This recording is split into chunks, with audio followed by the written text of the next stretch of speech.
I brought a book for everybody. Maxine does not know this. This is my second book. It's called There's Light in the Tunnel. Can everybody focus? Yep. Good job. There's Light in the Tunnel, How to Survive and Thrive with Depression. So I'm going to tell you a story. I'm going to share a story with you that's kind of scary. 12/22/19, I try to slit my own throat. 12/23/19, I try to jump off the Tobin Bridge. I ended up in McLean Hospital. Thank God for my therapist. Found out about ECT. It saved my life. There's a book here for everybody. I'm donating them. This is the pandemic. COVID is not the pandemic. This is the pandemic. Now, I'm going to be honest and transparent. You read this book, I'm not going to lie to you. It's hard hitting. It's no BS. I don't throw any soft punches. I don't sugarcoat nothing. I'm the kid that was always picked last. No joke. Last to take my training wheels off my bike. Last to tie my shoes. Got picked on every day. And then I had a life-changing event when I was 12. That's my dad's ring. He died of alcoholism. Great guy, but he died of alcoholism. 48 years old. I am 55. I know I don't look it. Yay! Yay. The bullying got worse to the point where they did stuff to my mother's car, my mother's house, you name it. Thank God a close uncle taught me to take karate when I was 13. Saved my life. I spent 43 years in martial arts. Has anybody here ever seen Here Comes the Boom? Kevin Yes. James? Yeah. Do you know the guy with the little Kango and the glasses? But I don't remember the characters, but I did see it. And it His was very coach is my coach, has been my coach for 25 years. I work with military, law enforcement, I do defensive tactics, you name it, I do it. I actually trained Kevin James for over a year when he was out here. But that's nobody. You know, really, don't worry about that stuff. My claim to shame, as I call it, does everybody know what ultimate fighting is? I know it's kind of brutal. I work with 15 of those guys. I was their strength coach. No joke. Back in 2007 to 2010. Created a system, put it on DVD, it went global. Created that system, put it on certification, that went global. I've got instructors from Okinawa to England, all over the place. So even I, too, fell prey to depression. Little did people know, behind the scenes, my wife was in the throes of alcoholism. Okay? Started in 2005 when my second kid was born, 6 months into it. So now I've got a thriving business, big house in Norfolk, 3,300 square feet, and I've got a functional alcoholic. And nobody helped me. I had a 6-month-old and a 2.5-year-old at home. What was I to do? What was I to do? Right? Some people said, oh, well, you should have thrown her out. Really? She's a high-level nurse. How am I going to throw her out? I need the money. I need the income. Right? This is a stigma. And I was guilty of the stigma. Why? What we taught. Especially as men. You shouldn't cry. That's girly. Suck it up. Right? All that. Deal with it. And I'm guilty. You know why? Oh, I'm Coach Kearns. I'm internationally known. Blah, blah, blah. I can handle it. You had a lung problem, right, Maxine? Where'd you go? Lung doctor. Right. You have a heart problem. Where do you go? Heart doctor. You have a kidney problem. You go to a kidney doctor.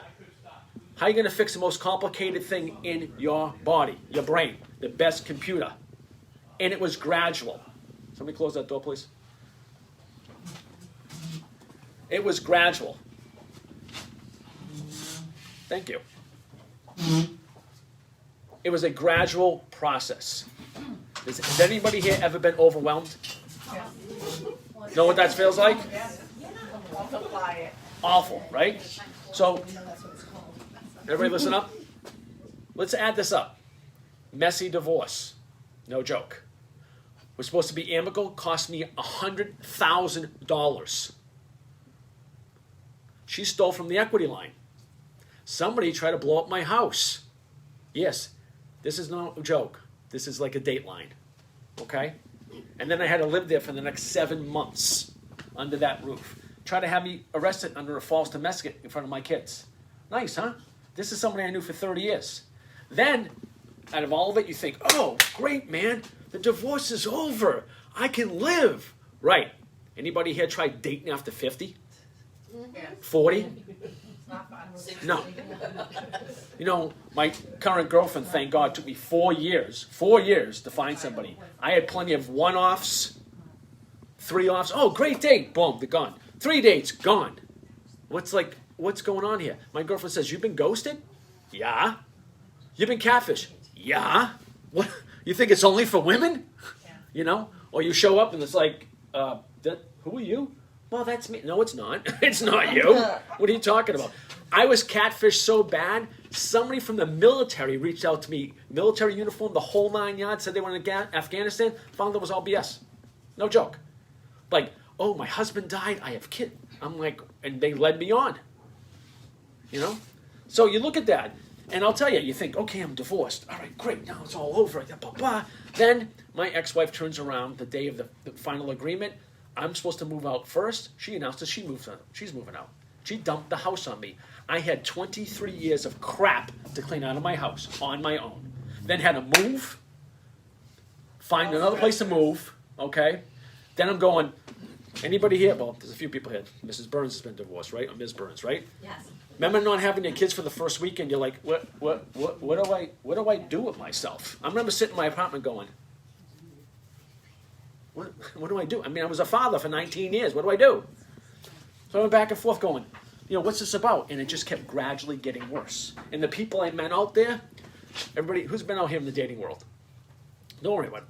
How many people out there have you met that have had some type of ism? A lot, bro. A lot of isms. I got them too, though. That's okay. So don't I. So don't I. My ism is biceps, that's all. Anyway, it's just a joke.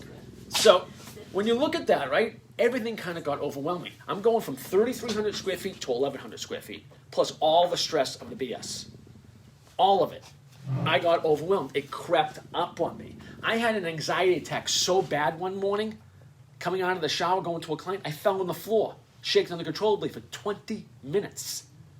Pulled into a client's house 2 weeks later, parked outside, shaking like a leaf. I'm going, what is this? What's going on here? It's literally like a cement overcoat. You walk around, nothing helped. I tried drugs, I tried therapy. I've been in therapy since my ex was an alcoholic and then went into recovery. Anybody here know what a dry drunk is? Yes. What is it? They don't drink. Say it. Don't drink. The personality Narcissism, right? Narcissism, sociopath. That's all they are. The booze goes away, but they're still there. That's the abuse I went through. That's the abuse I went through. Now, what does this have to do with you? My whole point here today is I'm on a mission. This is my mission, to help people recover who have suffered and are suffering with mental illness with my story, workshops, and lectures, and proper exercise, nutrition, and mindset programming. That's my job. That's my mission. I'm going to go on a TED Talk. I've got a competition in Niagara Falls I've been invited to. I will not stop. You'll notice I have several tattoos. They mean something. My right arm has vision, passion, perseverance. And my saying is hold your vision, keep your passion, maintain and invest in your perseverance no matter what anybody says. You'll see some Thai language too. There's one across my chest. Sumbak Sumbam. Be relentless. I am relentless. Trust me, because I don't stop. You're talking about somebody that turned around, filmed a bunch of DVDs on his own nickel, was fulfilling DVDs out of his garage, and the company went global. I never expected it. 6,000 DVDs in my garage, stuffing envelopes every night. Sending it out. Oh, you're in Tokyo? Oh, yeah, I'll send it. I didn't care if I lost money. Didn't matter. I had it all. Bang. Dropped off the face of the map. Just like that. Anybody can have it all and turn around. Now, I applaud all of you. I'm going to tell you why. My mother passed away in 12/24/20 of COVID. She was in a nursing home for 7 years. And they took care of her. So thank you very much for your service, because this is a hard job. It really is. It really is. A few weeks ago, I was at a co-authors networking event. And this guy, Giovanni, was 320 pounds. He's 160 in 1 year. And you know what he said about people that are in our age group? The seasoned people. The seasoned people. Anybody ever see The Intern? I love that. What people say to me, I told my girlfriend up front, I said, I'm going to tell you right now, you think I'm going to retire? Ain't going to happen. What am I going to do, play golf? You know why they call it golf, right? Because something else was taken. Another word. I won't say it here, but it's 4 letters. Because that's what it sounded like. Hitting the ball. For me, anyway. That's what happened for me. I can't retire. I don't want to retire. There's so much work to get done. And the problem with COVID right now, we're seeing it in our young people. Aren't we seeing it in our young people? Yes. We don't know the social implications 10 years from now. Right. We're going to school with masks on? What? They have to do it online? What's the first thing that breaks down a barrier? First thing when you meet somebody. The social interaction. First thing. Say it again, please. Smile. Right? I'm doing this. Can you tell I'm smiling? No. It's the first thing that breaks down the barrier. Nobody's smiling. Her face mask. There you go. It's the first thing that breaks down it. That's why when Maxine said, will you come out and speak? Yes. She didn't even get it out of her mouth. Yes. Barely. Billy. Because any way I can help turn somebody around, to date, and this is not a joke, this is not to sound egotistical, I've saved 18 people's lives when I came forward. I posted a video 2 months after ECT telling people what happened to me. I got 2,000 views in a day. I've helped people that I knew. I've helped people that I didn't know. And I don't care. Because I always say to people, I go, what's one life worth? What's one life worth? One life. Immeasurable, right? That's why How I'm... many people does that one life impact? Yeah, I'm gonna give you a little clue here. Does anybody know what it's like to self-publish?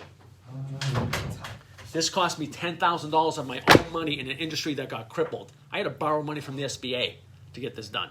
I did it anyway. And my life is on stage now. We're talking, this is raw and real. Definitely. This is not an easy read, but it'll give you an insight on how somebody went down from the bottom and came all the way back up. One of my famous sayings I like from Les Brown, rock bottom is a good foundation to stand on. Thank you. Thank you so much. Listen, I need business cards from everyone. Thank you. We have a lovely raffle here, a Monte Gras wreath that I'm gonna give away, and also we're gonna be raffling the plants in the room. So pass this basket around and put your card in it if you have not.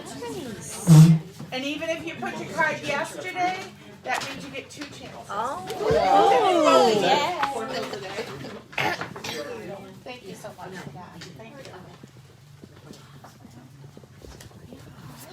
I already put mine in. for me? Oh, yes.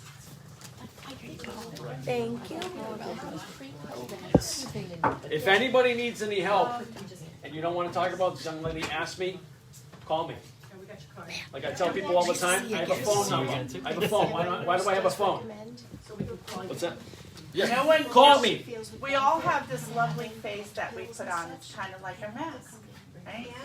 And we operate behind that, but nobody really knows what anyone's feeling inside. And people deal with a lot. Doesn't it? I know. I knew what. Except you and I. If you don't want the book, I will Because not be offended. no one talks about it. Did you have some of that table? I have Okay, more good. in the car. All right. So, Kevin, I'm gonna have you draw a card out of this. Draw? Draw. He said- Draw? Draw? I said it wrong? Okay. Draw. Yeah, just pick one. Go in and pick one. All right. Winner is Pace. Pace, you win. All right, now we're gonna draw A meal for the from Kevin. plant. Just kidding. Draw Oh, for the plant. Three. Yep, There's I'll many read them. plants. What? Yep. Pick a plant. hey, see? There you go. She's not here. Keep going. Multiple. Emily, pick a plant. Hey, yay! I'm noticing them around. It's a good ending. I know, but I just don't know what I want to read it. Kathy, pick a plant. Woo! Plant. She's so funny. What do you want me to do? Yep, Sharon. Pick a plant. Yay. That one. Okay. Take that one. Pass that one over. I just Want a know how plant? many more we have before I. Good for you. Thank you. Who needs a On book? the table? No. All right, so one left. Oh. Ooh. Oh, we wanted to get you in there too. See, Emily's like, don't film me. Don't film. Told you it was filming me. It's the face.